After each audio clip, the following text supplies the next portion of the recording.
Hey up and welcome back. Now I know you all come to this channel because of my amazing opinions, all 4 of you, and yeah, and because I have the greatest opinions, I know what a good roller coaster is. Now over a year ago I made a video talking about what makes a roller coaster good, and it's a bit old now, so it's kind of cringe, but maybe I'll redo it at some point. But my point is, I have a fairly good idea of what I like in an objectively good coaster.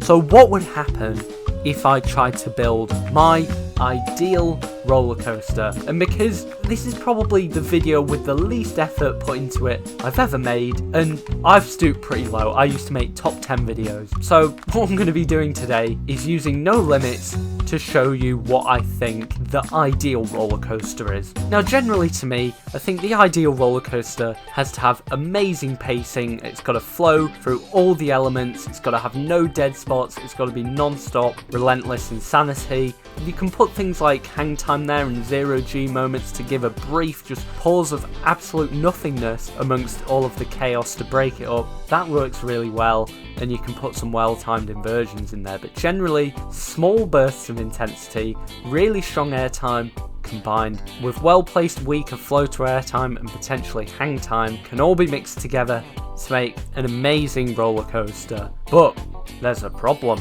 If every single roller coaster was built like that, yes, they would all be very good, but there wouldn't be much variety in them. So also, it's got to work well for what that coaster model is trying to achieve. For example, that kind of layout wouldn't really work well on a flying coaster because you're trying to achieve the effect of flying. It's also very hard to put lots of regular, really strong airtime moments on an inverted coaster. And because today I'm going to be showing you what I made, which is a hypercoaster, bear in mind that because it's a hypercoaster, it's going to be a lot more focused towards big airtime moments and that kind of stuff, rather than more intensity and inversions. So there is going to be a bit of a lack of inversions mainly on there, and it's going to be very airtime focused because that's kind of what you're trying to achieve with a hypercoaster. Oh God, I'm gonna regret this. It feels cringe because I'm just like, so guys, this is what I made in No Limits 2. I think it's a very good roller coaster. I like it very much because it does the things I think could be good in roller coaster. Anyway, without delaying this anymore, let's go through it. This might be low effort content, but it's better than no content. Now, before I go into more detail, I am not amazing at No Limits 2. I'm okay. So I've built the roller coaster in No Limits 2, as I've said. You can tell from, I don't know, maybe a few things that I'm not perfect at this game, but I'm good enough at it to convey my ideas through kind of building a roller coaster. And to me, that's what matters. So if you're very good at No Limits 2, and then there's a transition that's maybe a bit too whippy or a bit unrealistic, please don't get mad because I'm not amazing at this. But of course, this roller coaster is long, because good roller coasters are long, or making it long makes it good because it lasts a long time. And I've started off, because it's a hypercoaster, by making sure the height is used and building very big elements. After these huge elements, it then gets tighter and the elements get smaller and the ride gets faster and faster pace as it loses speed because as I said, the elements get smaller and it gets more chaotic. Now I am immediately hating this video because I just think, oh God, I'm just like a 8-year-old child showing a parent, this is what I did. But anyway, if you want content, you're getting content. So I'll go and talk you through it off ride. This is a very intense, very insane roller coaster. So anyway, here we go. Can't remember how tall it is. It's pretty tall, but you've got a slightly beyond vertical drop, followed by a pretty strong ejector hill, but nothing crazy to get it started. Then go up into a 0G stall, some nice weightlessness before the insanity starts.